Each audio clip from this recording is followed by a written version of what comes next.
Hello, it's David at DCES UK, and exciting times in the cave. Exciting times because I have a visitor. I don't get many visitors. Nobody seems to like me anymore. I can't imagine why, but a very exciting visitor. If I were to say to you, electrical YouTuber, known for his beard, smooth Scottish brogue. Come on, let's big it up for the big man himself. It is Stevie from StevieC and their place to be. Who? Well, really disappointed. I'm not sure why. Hey StevieC, hey StevieC, hey StevieC, hey StevieC, hey StevieC, hey StevieC, and the place to be. Nice to have you in the cave, old boy. Lovely to see you. We met at Alex 25. Yeah, Coventry. Yeah. Yes. And you're from Dundee, aren't you? Kind of, sort of. Kind of, sort of. Is it a shock coming down here? It's over 30 Celsius. Is it the first time you've seen the sun, or? No, we had a heat wave a couple of weeks ago in Byfleet as well. Wow. So, Okay. Yeah. It's the second time I've seen the sun, so you know. Fair enough. But Stevie, for those who perhaps aren't familiar with Stevie's channel, Stevie does well, all sorts of things with disco lights and stuff. Yeah, you're one of these people that I don't like, because you have an electronics knowledge that I wish I had. I'm quite jealous of such things. Electronics is one of those things that I wish I'd got into more back in the 90s, back in the day. And to see you people on YouTube now doing it so competently, well, it pisses me off. but you very kindly provided some very interesting little circuit designs for us to play with in the cave today, and play with we will. It's baking hot in here, isn't it? Isn't it hot in here? So we're not going to hang around for too long, because we're going to go down the pub.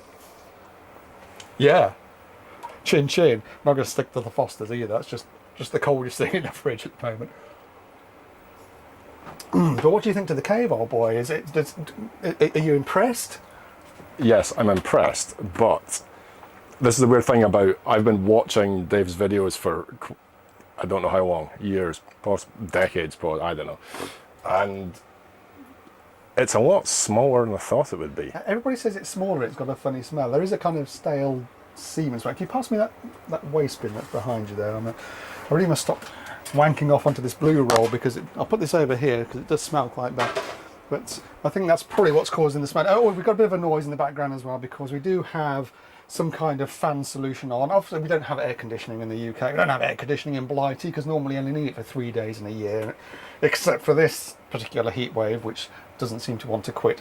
So we do have one of these evaporative air conditioners, which is just making things very humid. It takes the temperature down by a couple of points, but makes things very humid. Moist. Moist, I'm hearing. But you have sent me some PCB designs for flashing lights and things. I am a chav for flashing lights and things. I've got flashing lights all over there. Here's a flashing light.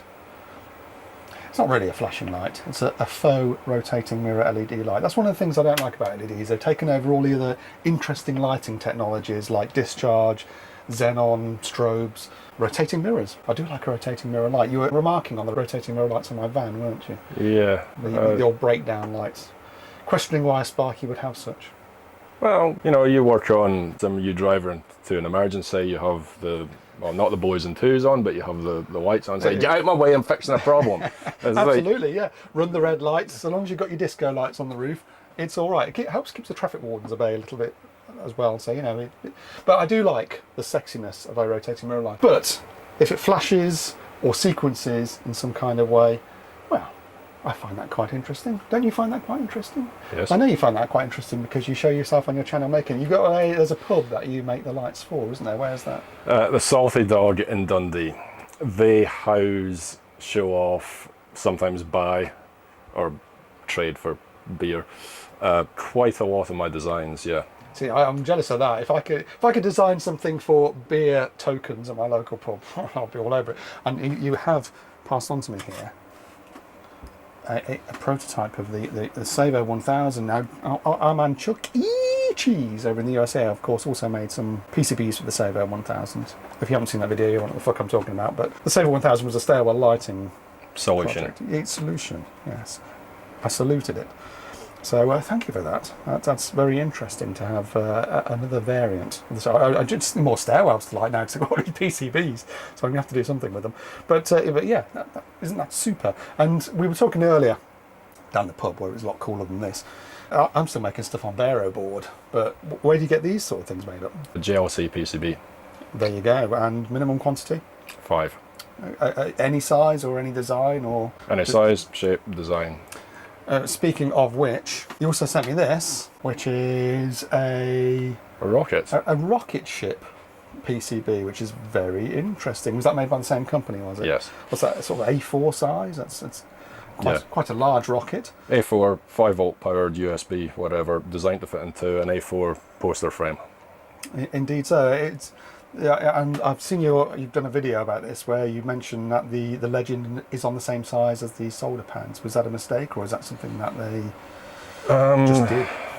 It wasn't a mistake as such. It was due to my software spitting out generic file extensions for all the different layers, whereas JLC PCB had moved to a different naming convention, i.e. the industry standard convention. And so they just tried to make the best of what I'd sent them, and it's just like, it's close enough. What software do you use? Sprint layout. Okay, I'm so behind the times on all this kind of stuff because the trouble with running this business is it just robbed me of all my hobbies, and I used to enjoy electronics. I enjoyed it from being 10 years old. You know. Here's a boring thing. Take a deep sip for the boring thing. When I was 10 at Sow Valley Junior School in Coventry, we had a science lesson one Friday afternoon where the object of the exercise was to connect a little torch bulb and a little bulb holder to a 4.5 volt battery. And you know what? It lit up. A couple of crocodile clips, it lit up, and it just blew my mind. I was like, wow, this is how easily you can make a light work. And I always wanted a Buck Rogers bedroom when I was that age. You know, you want all your flashing lights and you want to pretend you're on a starship or something. We didn't have the internet back then, so come on, you had to use your imagination.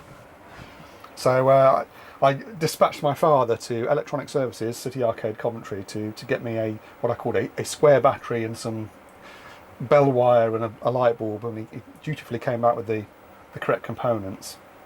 And that started me on what was an electronics hobby, which went from being, I don't know why I keep pointing at you, went from being making my bedroom looking like something out of Buck Rogers in the 80s to the 90s coming along and rave music, and I'm like, you know what, flashing lights are actually pretty cool for rave and dance music, so let's take the Buck Rogers designs and make things flash and strobe and do cool things. I mean, you're looking at me like I'm some kind of fucking freak. But you know, exact same backstory as me, there you go. Pretty much. There you go. Different time period, but same backstory. It goes to show that the school can actually be of use, because most things at school just rob you of any passion. Like music, for example, I haven't got a musical bone in my body because at school you had your drum kits and your core keyboards and stuff, and they'd give you a fucking recorder, and anybody who forgot their recorder was like, oh, don't worry, we've got a triangle or a tambourine you can use. It's like, fucking hell, we're going to play Kumbaya, everybody, and that's it. That's like, fucking hell, right, okay, I'm not doing this anymore. Music, no interest. Same with art, any kind of art expression, though. They would stomp that down like some kind of fucking Gestapo at the secondary school I was at. Individualism, no, we're not having any of that. So we have a rocket. A rocket. I tell you what, we're going to Batman wipe to one I made earlier. Yeah. How about that for a Buck Rogers rocket ship? Hey? I quite like a lot of the LEDs I would normally use are the sort of newer ones designed to be as garish and bright as all hell, but I quite like the more subtler sort of effects. I wouldn't say there's anything terribly subtle about this, but I do have about 5,000 of these feckin' red LEDs that a colleague of mine gave me back in year 2000 or something, so it's nice to put some of them to use. And you have cleared me out 330 ohm resistors, by the way. Some of these are running on 470 and some of them are even running on 1k, because that's how, you can see that one there is quite dim. That's obviously on a 1k. That's what I was reduced to. I was like, fucking hell, I haven't got many of these resistors left. But an interesting rocket ship. Hey, how about that? There's something missing? Yes. Which is? There's LED positions here. There are 3 LED positions here, yes, which kind of look like some kind of... if you put them on, it looks less like a rocket ship and more like a dripping cock. And I I was going to say vapor trail, but you know. just think that's puerile. Yeah. Puerile. I'm not at home to Mr. Puerile. There we go, we stick that up there in the background. Is that going to stay? No. Worked off camera.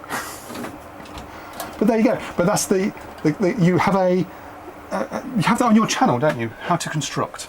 Yes, it got banned from Facebook. Oh yes, I heard about that. Yes, for being too sexualized, was it? Something like that, adult content, but the usual sort of story. You go on Facebook, you can find actual adult content. That's perfectly fine. But we do have some other interesting designs as well. What should we start with? Should we start with this beast here? Now, I have to apologise to you because you sent me this 3 years ago and I've only just got around to constructing it. But this, the nice thing about this is detachable, and you sell these still, do you? If someone asks for them, yes. You were selling them, you still got your website up, haven't you? I've seen. Yeah, the website's still there. I'd sell them locally, sort of pre-built, etc. Now, the interesting thing about these next projects are that they are using a pickaxe controller. Am I saying that correctly? No, those ones are using a pick controller. That's all so a pick is made by Arizona Microchip. The pickaxe is an Arizona Microchip pick with Revolution Education's firmware on top, so you can program to it directly in BASIC. Yeah. But these are just the Arizona Microchip pick with Big Clive's firmware on them. Who? Big Clive. Never heard of him. But it's very interesting because this is out of my sphere of comfort, because all this kind of programmable chip business. If it had been a few years earlier, I'd have been all over that sort of stuff. It would have been my cup of tea. But because it happened when I was at a more transitional period in my time, and less time for hobbying around, then it meant that I kind of missed out. So this is interesting to me because we have a few discrete components. Then we've got 2 resistors, a switch, and the chip itself, with a space for an optional chip if you want it to auto sequence, I believe. Is that right? Yeah, it was a bit of a sort of a cheat. So while the main chip is a pick that drives the main effect, you could also install a pickaxe, or indeed another pick, that would just effectively, all it would do is wait 30 seconds, 2 minutes, whatever, and shunt the pin that the switch is connected to, and so the main pick would think that the user's pressed the switch. But in fact, it would just automatically cycle through the patterns. I used this when I sort of lent them to a small shop owner that I knew, and he would have them on permanent display. The deal is, would split the profits and all the rest of it. So, well, speaking of patterns, we better see this thing in action. So let's smash cut to some sex. Ooh, hey? Ooh. And not only does it do its do, but one can press the button in the centre and it'll do a different do. Thus. In fact, there are lots of do's. Now, you've actually made it for the LEDs to be on end, haven't you? But I've pointed them toward the camera. So you good folk get to see shiz in action. What are we saying to the shiz, old boy? So this is Big Clive's software. Yeah. He originally designed the project to work with freeform enamelled wire. I bought a drum of it from Rapid Electronics, and I was thinking, sorry, this is far too fiddly. It's like, no, I want a neater, cleaner solution. Could I design a PCB for it? And the answer is yes, I could. So it's a PCB I've designed to complement Big Clive's firmware. Oh, I'm sure he's made up by that old bloke. I did see his original video where he kind of sort of daisy-chained the LEDs together, only without a PCB. Wasn't very elegant, Clive. Wasn't very elegant. Elegance is presented here. Yeah? Think about it. But yeah, it's jolly effective, isn't it, old chap? Now I've got different multicolour LEDs there. It's amazing what you can get online these days in terms of LEDs. I remember, again, going back to my boring story of buying things from electronic services in Coventry, it was 20p for an LED, and you had a choice of red, yellow or green, and that was it. That's your lot, mate. 20p a shot. And if you accidentally spiked 9 volts through it, it wasn't an LED anymore. On the flip side, those LEDs would probably still be working to this day. Yes, and I have Unlike- many of them in my component drawer still that have been there for 40 odd years. And these are new ones. Goodness knows how long they'll last, but well, I'm liking the patternage and the sequence selection.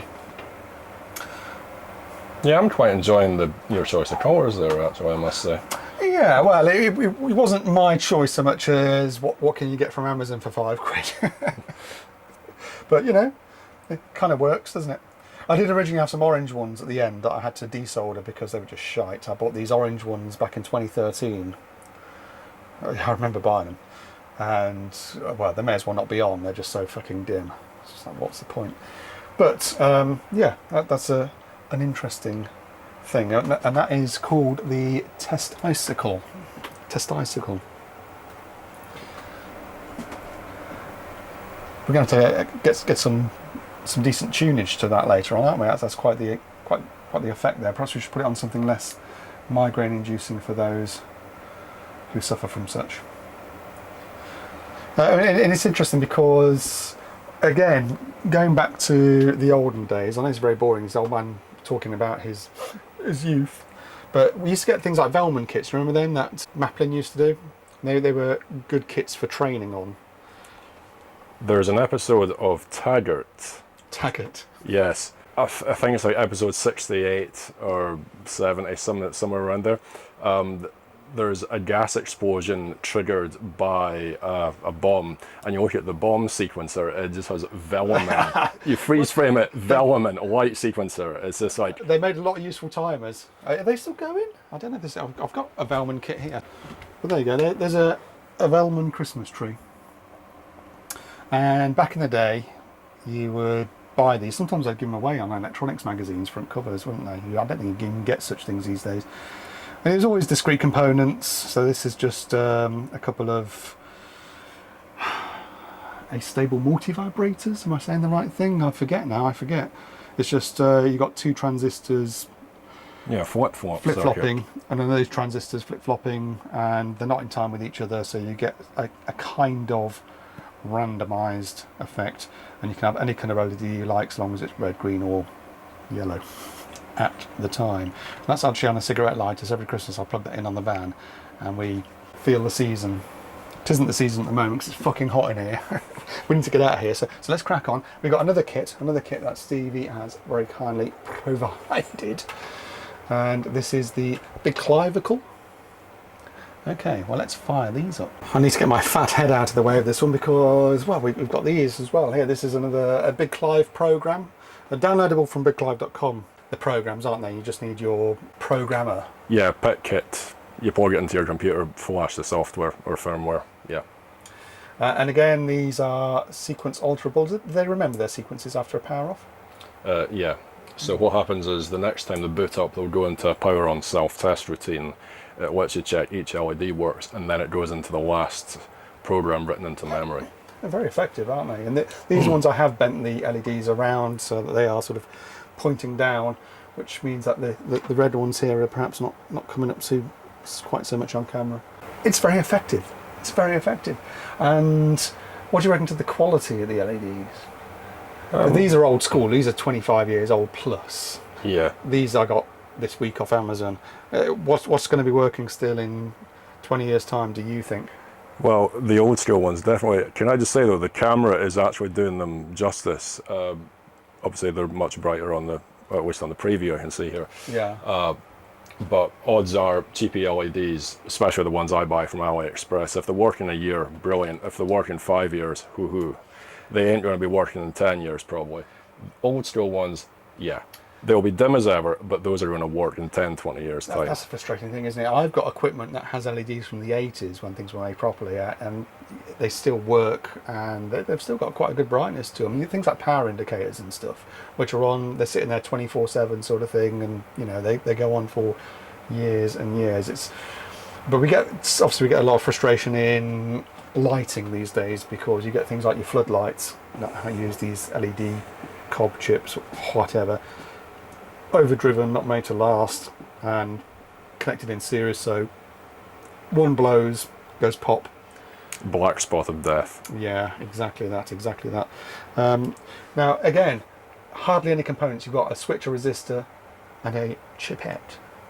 And that kind of blows my mind because my electronics knowledge, which is all seeped out of my head now, it's all gone now. I find it, even with my eyesight now, I find even soldering these things to be quite the pain in the arse. Quite difficult to compare to how it used to be.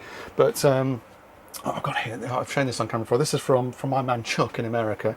Now this I understand because it uses physical components. We've got a 555 timer. You've done a video about the 555 timer. Didn't that just turn 50? Something like that anyway. Yeah, it was I was a bit late to the party, procrastination, usual. But yeah, I was celebrating its birthday.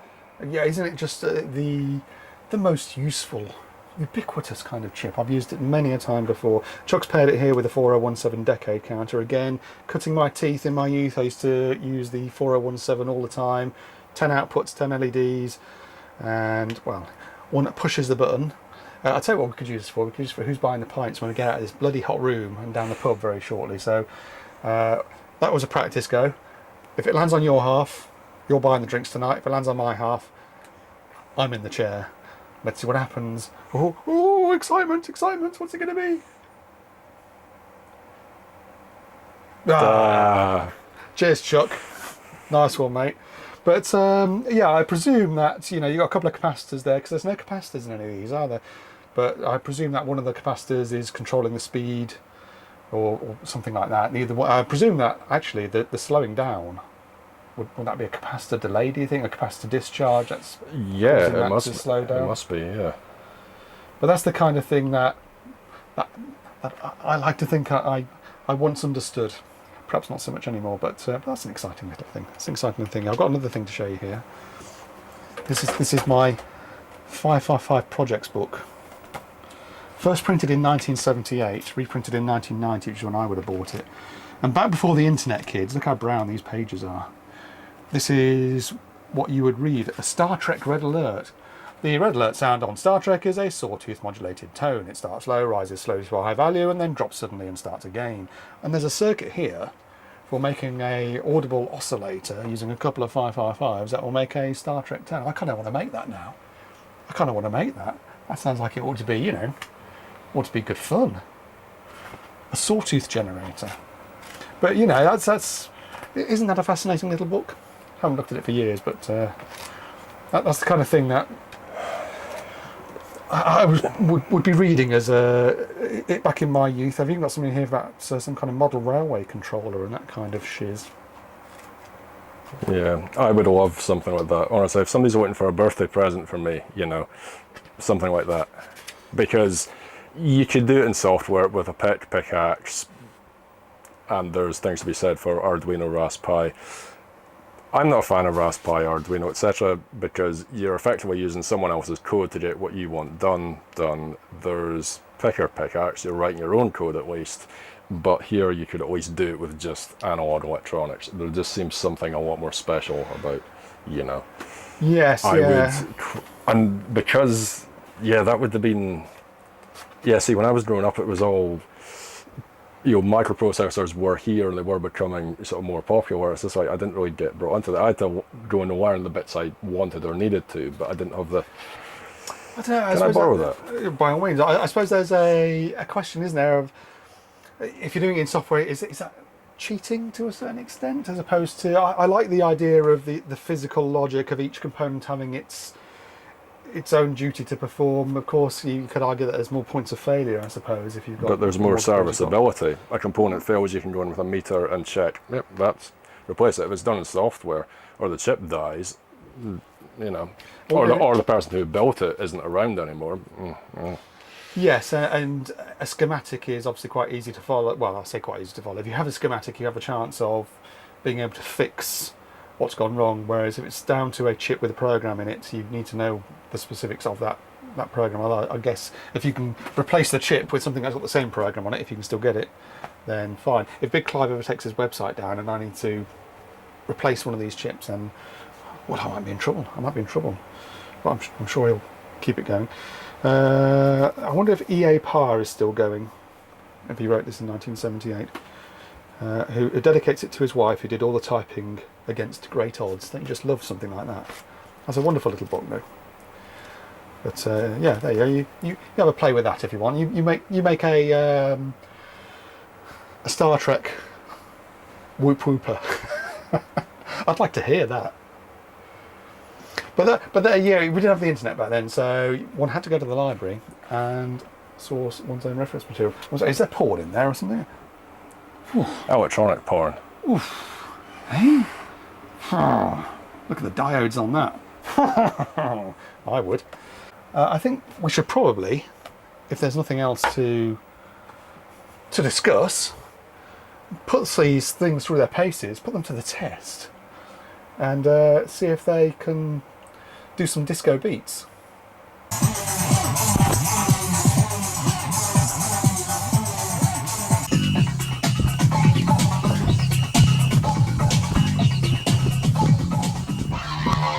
Say kids, what time is it? It's time for a house.